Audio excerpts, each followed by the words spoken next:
Welcome to Law Excellence Hindu News Analysis. Today we are going to cover these topics that are appeared in the Hindu newspaper, which can be important from the UPSC prelims and mains perspective. Now coming to the first article of the day. Now this article is saying that 45,000 crore Ken Betwa River Interlink project was launched. Now what is the context of the news? Now the context of the news is that recently Prime Minister Narendra Modi laid the foundation stone for the Ken Betwa river linking project in Madhya Pradesh. Okay.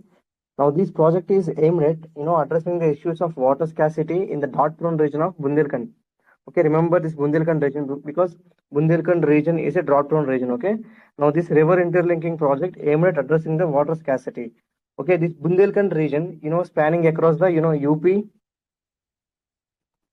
and Madhya Pradesh. Okay, the cost of the project is estimated around 45,000 crore. Okay, this project is expected to provide drinking and irrigation water to the 10 districts around the region, and it also aims to generate power of 100 megawatts of hydropower and also 27 megawatts of solar power. Okay, and hence contributing to the socio-economic development.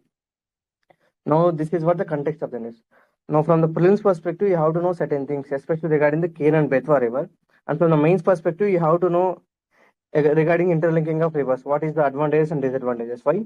If you see this PYQ mains question, it was directly asking that the interlinking of rivers can provide viable solutions to the multi-dimensional interrelated problems of droughts, floods, uninterrupted navigation. Okay. No, critically examined. This is the mains PYQ. Hence, in that way, this article is important from the examination perspective. Okay. Now, from the prelims perspective, try to remember certain things. That is, this Ken River passes through the Panna Tiger Reserve or Panna National Park. Okay. Now there is a protest also because of these things. That is, wildlife is suffered and greenery is suffered. Forests are deforested because of these projects and all. Okay. Remember that Panna National Park, the Ken River passes through the Panna National Park. Okay. This Panna National Park in Madhya Pradesh. Okay. Not in Uttar Pradesh. Okay. This was in Madhya Pradesh. Now from prelims perspective again, this Ken and Betwa River both are tributaries of Yamuna. Okay. Remember this point. Okay. Both Ken and Betwa river will join the Yamuna river. Okay, hence they both are the tributaries of Yamuna. Okay, both the river rises in the Vindhya ranges. Okay, remember because previously it was asked about the Vindhya and Satpura ranges, which river rises from where. UPSC has a habit of asking such questions. So both the river rises in the Vindhya ranges. Okay. Now another important thing mentioned in this article is about construction of Daudan irrigation project. Okay. Because as a part of this project, it is also contributing the water issues, irrigation issues, right? And power. Now, as a part of the irrigation and all, they are constructing Daudan Dam. Now, whenever a question asks Daudan Dam is related to the which of the river, no, something it is related to the Ken Betwa river. Okay, Daudan Dam. Now, next important thing is that I think these are the things you have to remember from the prelims perspective. Okay. Now, from the mains perspective, you have to understand the benefits of interlinking of rivers in India and also challenges. Okay. Now, the first and foremost benefit of interlinking of rivers is addressing the issues of water scarcity. Now, this interlinking of rivers, can help in transferring the water from surplus basins to the deficit regions, so that there is an equitable water distribution. For example, in this project itself, Ken Betwa project aims to elevate water scarcity in the drought-prone region of Bundelkhand. Right. Next important benefit is boost to agriculture. There is a need of increasing irrigation. Right. Now, this interlinking of rivers will increase the irrigation potential, and which can significantly enhance the agriculture productivity in the rain-fed regions. Most of the agriculture in India is rain-fed. Now rain is uncertain in nature, right? Hence a proper irrigation is very much important. In that way, this type of river interlinking is very important. For example, in this article itself there is another river interlinking project mentioned, that is Parbati Khalisindi Chambal project. Now this project aims to support the irrigation in Madhya Pradesh and Rajasthan region. Remember, this is also important maybe from the prince perspective, because Parbati, Khalisindi are the tributaries of Chambal, right? Now this Parbati, Khalisindi, Chambal, aims to this, interlinking to support the irrigation of this, Madhya Pradesh and Rajasthan. Okay. Another important thing is, flood and drought management. Now this interlinking of rivers, can help in mitigating the floods in the surplus regions while addressing the droughts in the deficit regions. For example, there is again, there is aim or goal of project of interlinking of Brahmaputra and Ganga, so that this can reduce the floods in the northeastern states and enhance the water availability in the West Bengal region, right? Now this is again proposed one. Okay. Now things like that. Next important thing is hydropower generation, right? For example, interlinking of these rivers can harness the river flows, that is potential energy of these river flows, to generate clean and renewable hydropower, right? Now, for example, in this article itself, it is mentioned Ken Betwa project is expected to generate around 100 megawatts of hydropower, right? Now, next important thing is enhanced inland navigation. See, interlinking can create navigable waterways, right? By reducing it can reduce the transportation cost. It can also promote the seamless trade, right? For example, Ganga Yamuna interlinking again proposed. Now, it has a potential to expand India's inland water transport network, right? We already talked about this inland waterways, right? Waterways are very important to ensure the reduction of logistic cost, especially to ensure that there is seamless movement of goods from the ports to the internal cities, right? And next important thing is drinking water supply. See, there are regions with acute water scarcity. For example, there is a region of Rayalaseema in Andhra Pradesh, which is a water scarce region. Now, regions like that can benefit from the improved access to the drinking water. For example, there is a project called Polavaram project, which is a river interlinking project in Andhra Pradesh, which supplies water to the several drought-prone areas. Okay, these are just example I'm saying.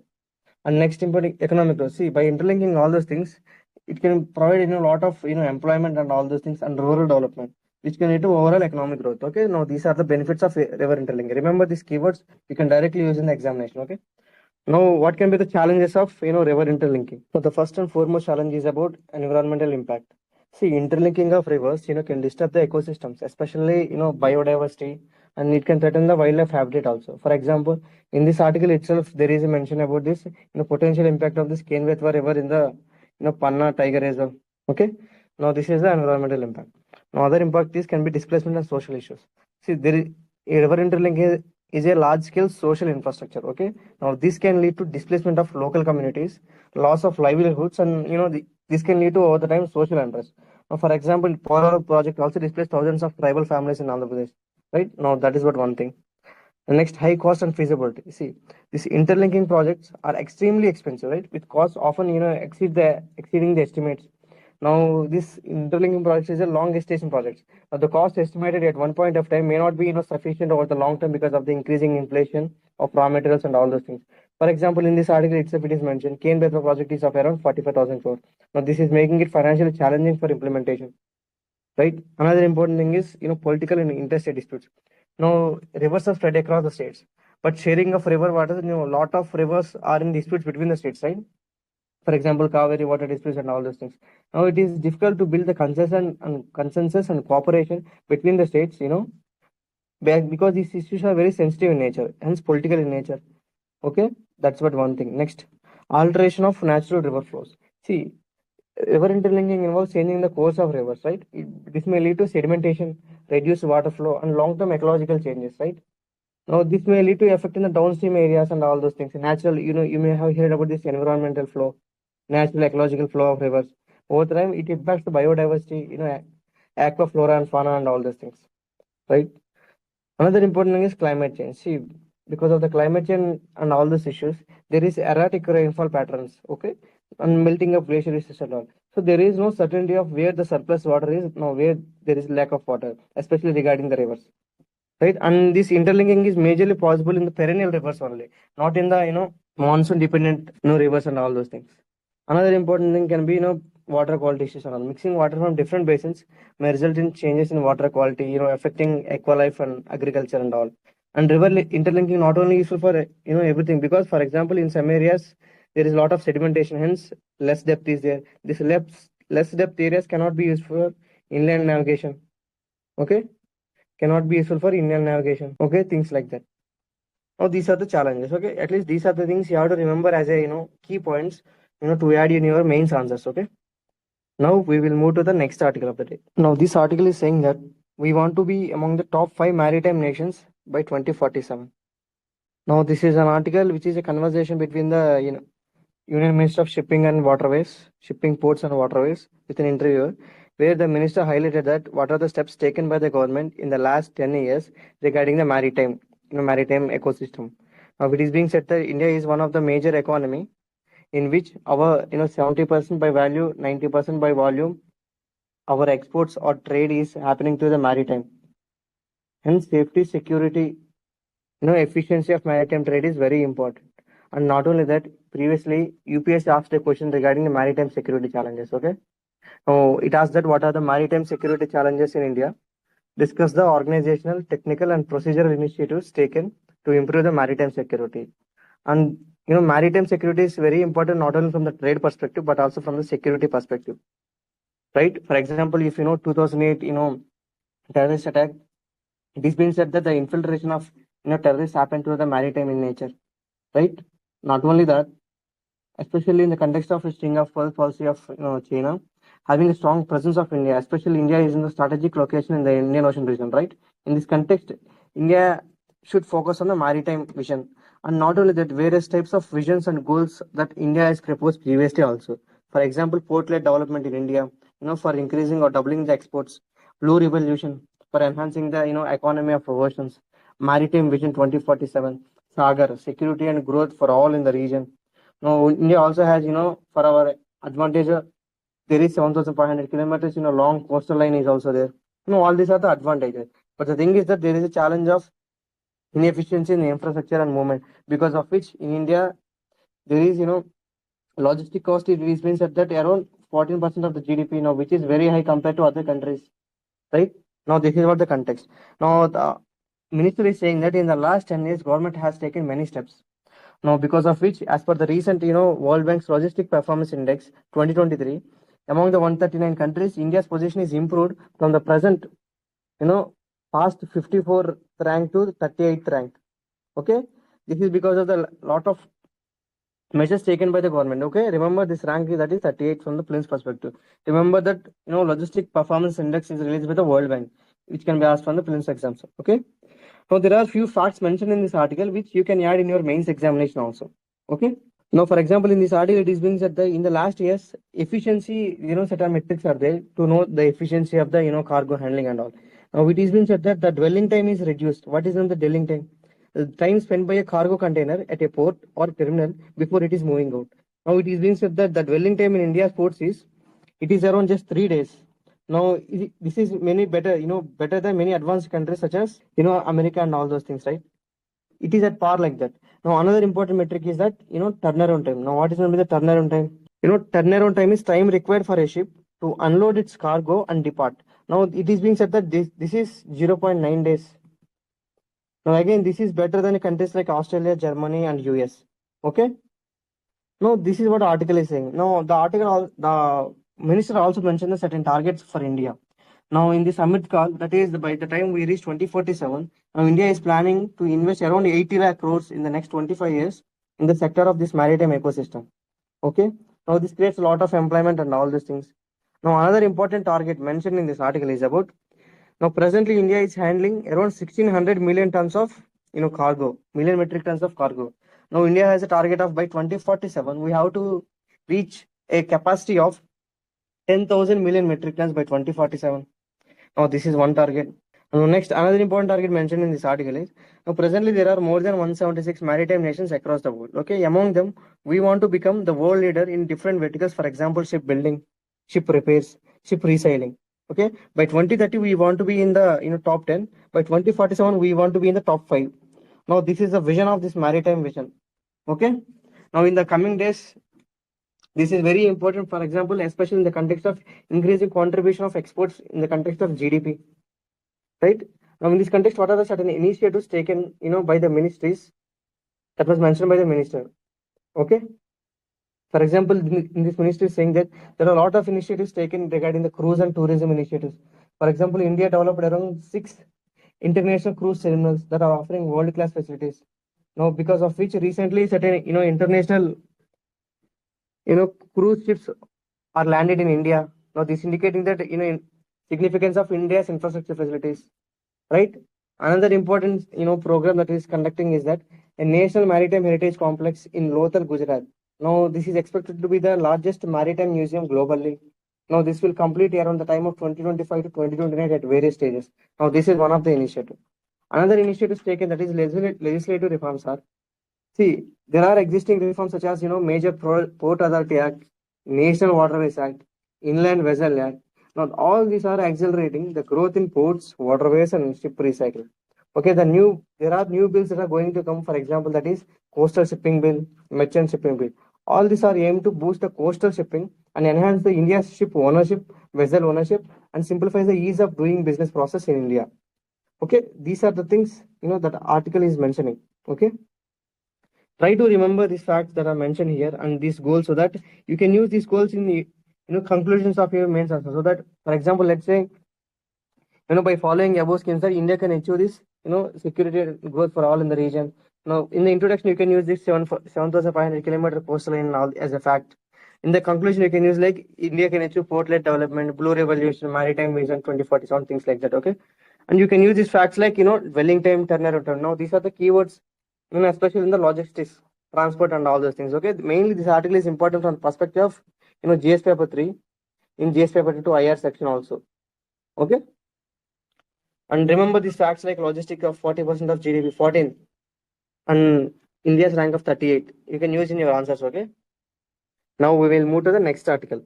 Now this article is talking about Prime Minister to distribute 58 lakh property cards to provide a record of rights.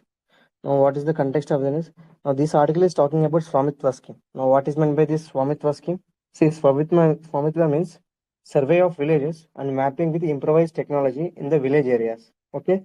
Now, this is a scheme which uses drone mapping. Okay, it uses drone mapping to ascertain the rights of the properties in the villages, so that it identifies the parcel of the land and gives them certain identity. That is, property, digitized property identity, and over that it gives property cards. Okay, now why this is important, these property cards? Because in villages there is a lot of informal ownership about the land, especially property, houses, and all those things.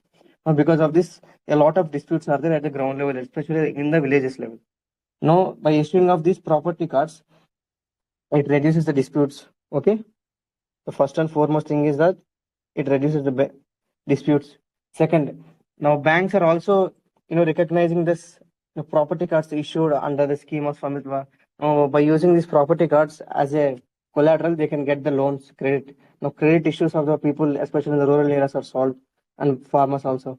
Next, by identifying the parcels of the land, especially housing and all those things, this facilitates village level planning and local level planning, decentralized planning, so that we can identify which is the ownership of the land, so that it is easy for the government also, if at all any acquisition is there, it is easy to give them compensation, right? Now it is also easy to identify for the different types of schemes, especially for example, let's say reservation and all those things. Now we have a criteria of reservation of DWS, such as there is certain amount of square feet should be there. Beyond that, one should not have, and things like that. Okay, it gives certain identity also. Next, community development. Identifying the parcel of land not just involves property rights cards to the houses, right? But also identifies the free lands, open lands, so that these open lands can be used for constructing certain infrastructure, especially community development infrastructure. For example, it can be storages, it can be function halls, and things like that. Okay, now these are all the benefits of the scheme, like PM Swamitva. Now this author is saying in this article is saying that now presently 12 states and 50 villages across are completed regarding this thing. Now within few days around 2.19 crore property cards will be issued. Okay, this is what mentioning in this article. Okay, now where you can use this article in the examination? Now first and foremost thing, it can be used in the GS paper 3. For example, if any question comes regarding the drones, okay, previously GS paper 3 there is a question about drones. Okay, in that question you can use that how drone is using at various parts of our life. Now this is one thing. Next, in e-governance also you can use that this way property rights cards are digitized in nature, right, in GS2. Okay, in this way multiple ways you have to integrate your one news article into multiple syllabus topics, right? Now from the prelims perspective, you have to know Swamitva scheme, two important points are the first and foremost. Now this is a central sector scheme. Okay, what is going to be central sector scheme? Central sector scheme is that this is a scheme that is fully funded by the government of India and implemented by the various ministries or departments. Okay, and that's the foremost thing. Okay, so it is a central sector, not centrally sponsored. Okay, now while implementing, it has a collaborative efforts, right? Now it involves, the main important thing is it is a scheme of Ministry of Panchayat Raj. Remember from the previous perspective, many people think that as it is a rural program, it will think the Ministry of Rural Development. No, this is about the Ministry of Panchayat Raj. Okay, but while implementation, there is a collaboration between the Ministry of Panchayat Raj, state revenue departments, and state Panchayat Raj departments, and Survey of India. Now this is the collaboration. Now sometimes in GS paper 2 question, there is often questions about interministerial collaboration, departmental coordination, things like that. There you can use the scheme of Swamitva as an example. Okay, in that way also you have to integrate this single scheme. Okay, now these are the things you have to remember from the perspective of both prelims and mains examination. Okay, now we will move to the next article of the day. Now this article is saying that the lapses in the disaster management bill. Now, first of all, this article is important from the examination perspective, right? Especially if you see this GS paper 3, disaster management is a very clearly mentioned syllabus topic, firstly. And now next, if you see this previous question, it was asking that discuss the recent measures initiated in the disaster management by the government of India, departing from the earlier reactive approach.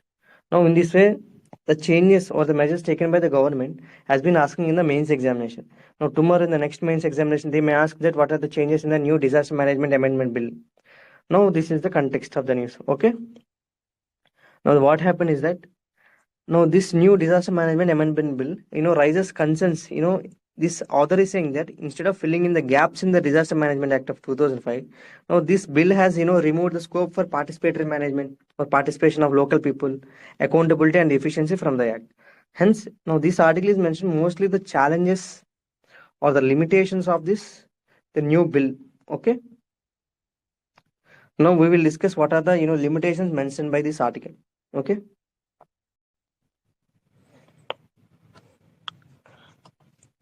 The first and foremost issues that I mentioned is about top-down approach. Now the article is saying that, see, though the bill, the bill emphasizing is centralized approach, the bill uses the terms like, monitor, and guidelines and all. Hence, overall, this reduces the role of, local governments and all those things. Now, this neglected the community participation at the local level.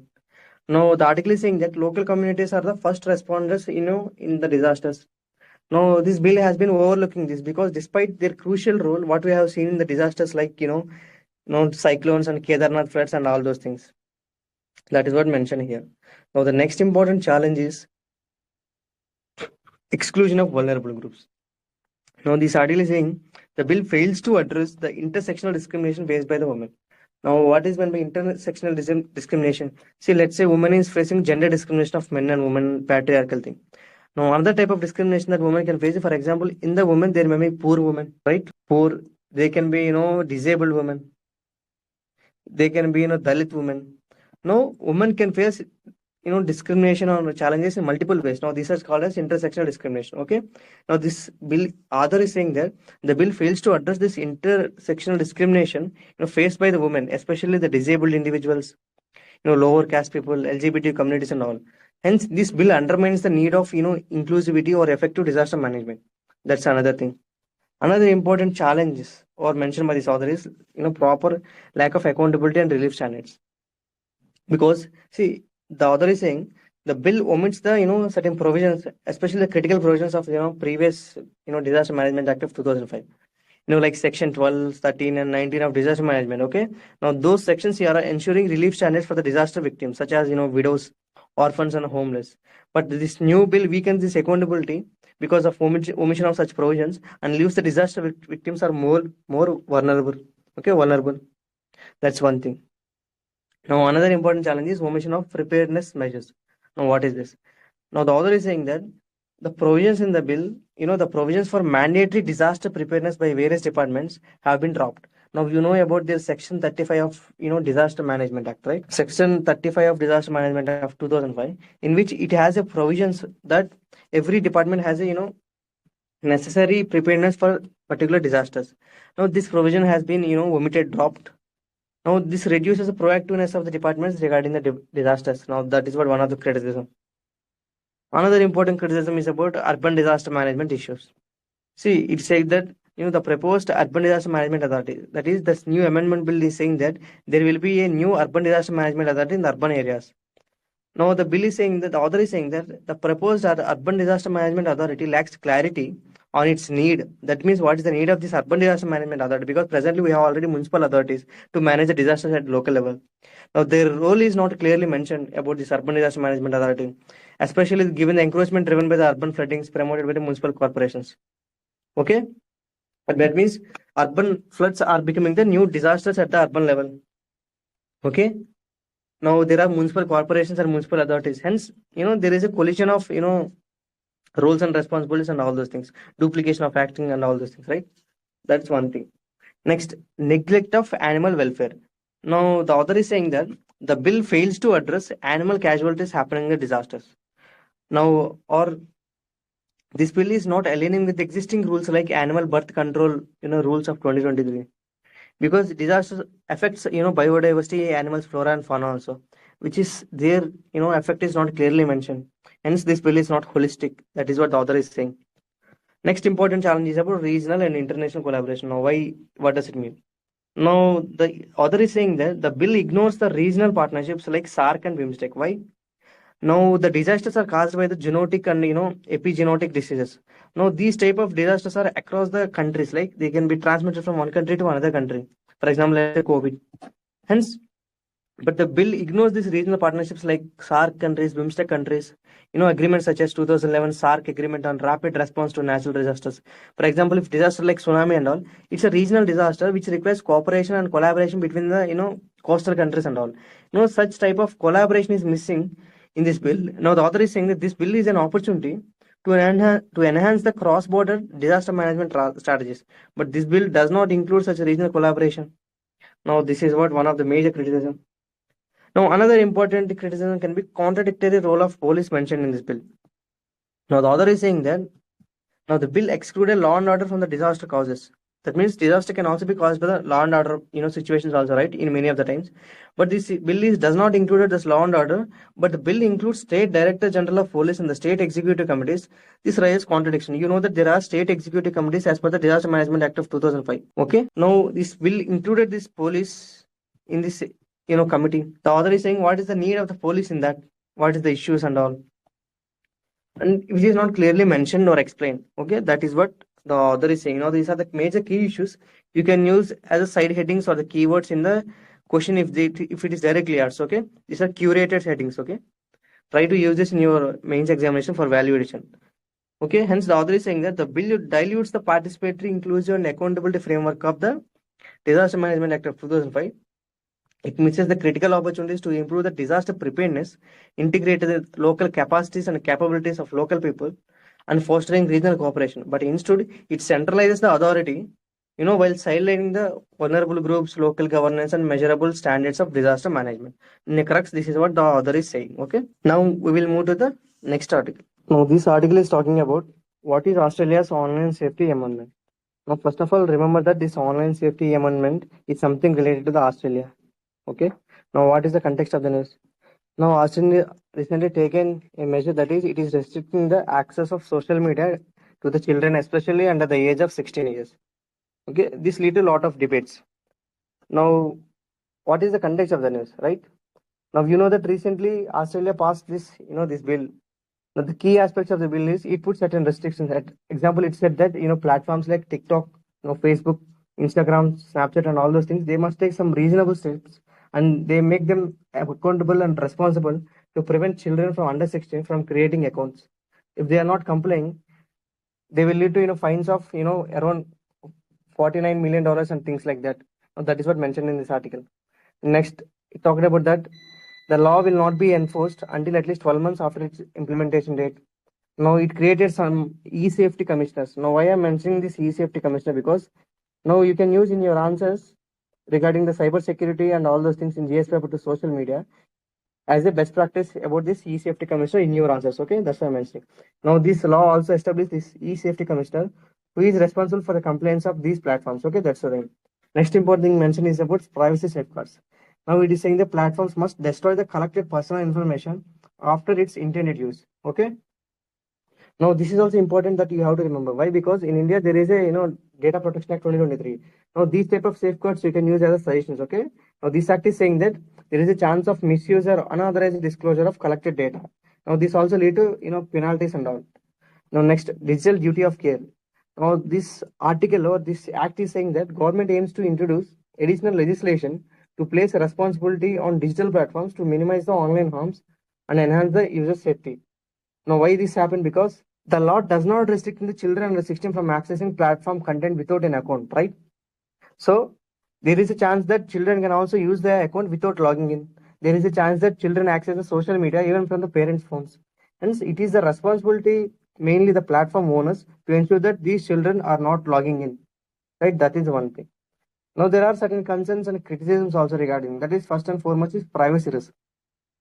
First of all, to ensure that or to ascertain that whether particular children is under age 16 or not, it requires a age verification process. Now, for that, they will collect and store some certain sensitive user data. Now, this may lead to rising concerns about the potential misuse of the data collected. This is one thing. Next, effectiveness. Now, critics argue that law is a blunt tool that may not effectively, address the risks of this social media usage by children. Now, academics and Australian, saying that they are leaving this legislation as rushed and reckless because this lead to illegal use of the, social media. Now, other people are saying that there are a lot of benefits of social media also, especially. Now, that is the thing. Now, from the examination perspective, why this article is important? See, GS paper 1 in Indian society. Yes, last year in mains it was asked that child cuddling is now being replaced with mobile phones. Discuss its impact on socialization of the children. Okay, mobile phones is nothing but indirectly talking about social media. That's the one thing. That's why this act as a suggestion or a measure or a step taken you can use in questions like this. Okay, so as a purpose of this thing from the mains perspective, we'll discuss certain benefits and challenges of social media for the children. Okay, the first and foremost of benefit of using social media, especially for children, is enhanced communication skills, right? Using social media platforms allows the children to connect with the friends, families, peer groups. This foster better communication skills among the children, and not only that, this builds relation also, right? Relations, not the first benefit that is. And next important benefit is educational opportunities. Now, educational opportunities. See, platforms like YouTube, Instagram, TikTok offer educational content also.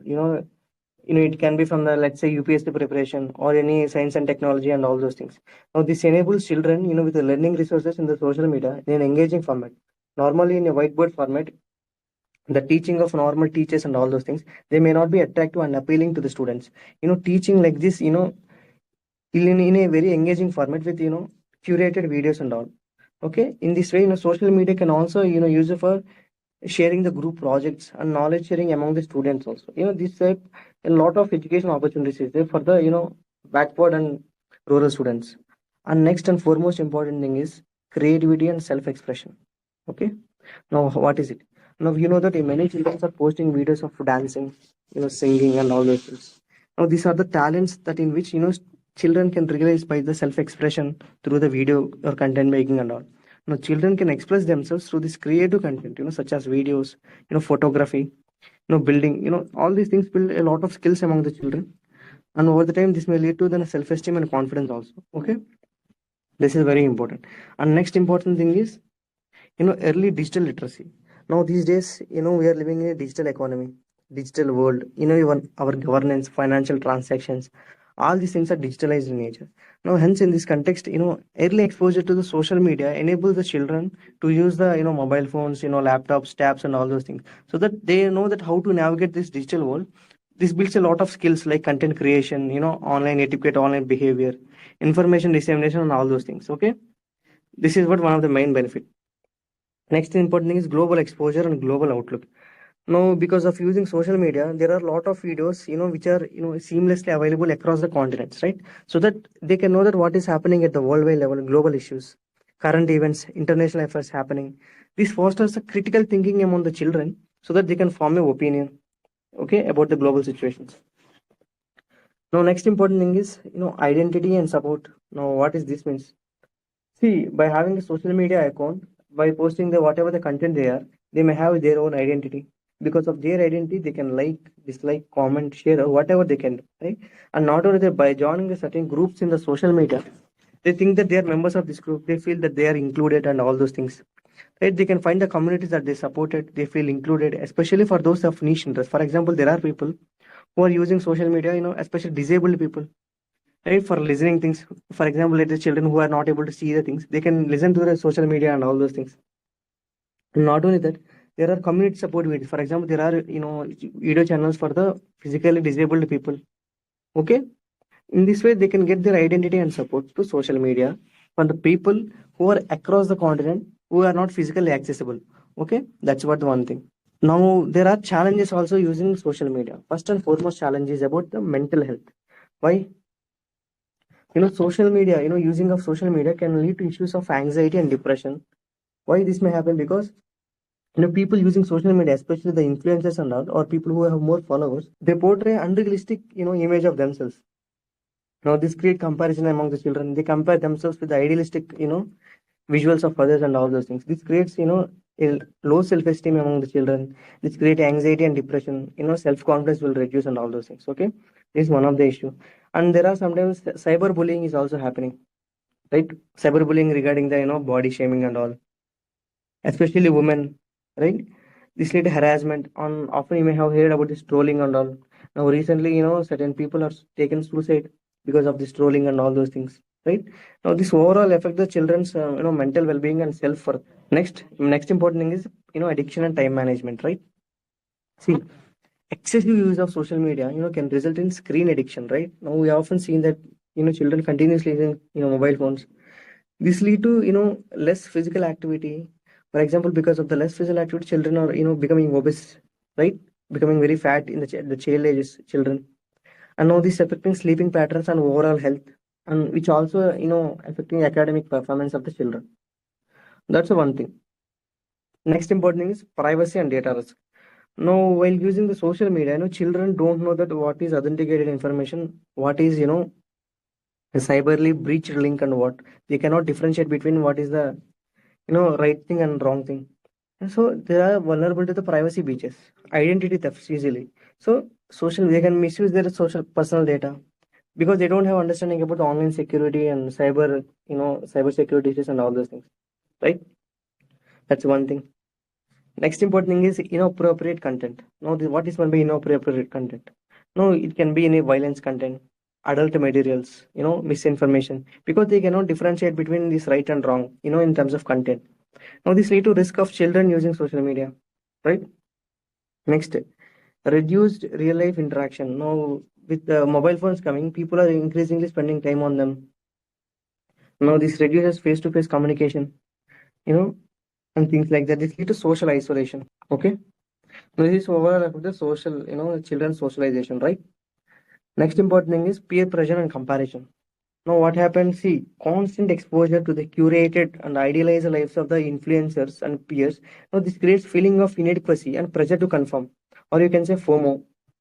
See, for example, you have children having examination, but children of some elite people are posting videos of traveling and all those things. They create that feeling of missing out something. Now, this creates constant comparison and anxiety and all those things. Okay, that's what thing. Now, use these points in your examination. You can use in the examinations like essay, because previously there is a question about issue of social media and FOMO, right? Social media and FOMO. There you can use, or you can use in GS paper 4 also, or you can use in GS paper 1 Indian society. Okay, these are the things. No, that's about the thing. Social media provides both opportunities and challenges. Okay, a balanced approach is needed so that there is a moderated use of social media, and we can maximize the benefits from social media and minimize the challenges. Okay, that's what today. Thank you. Have a nice day.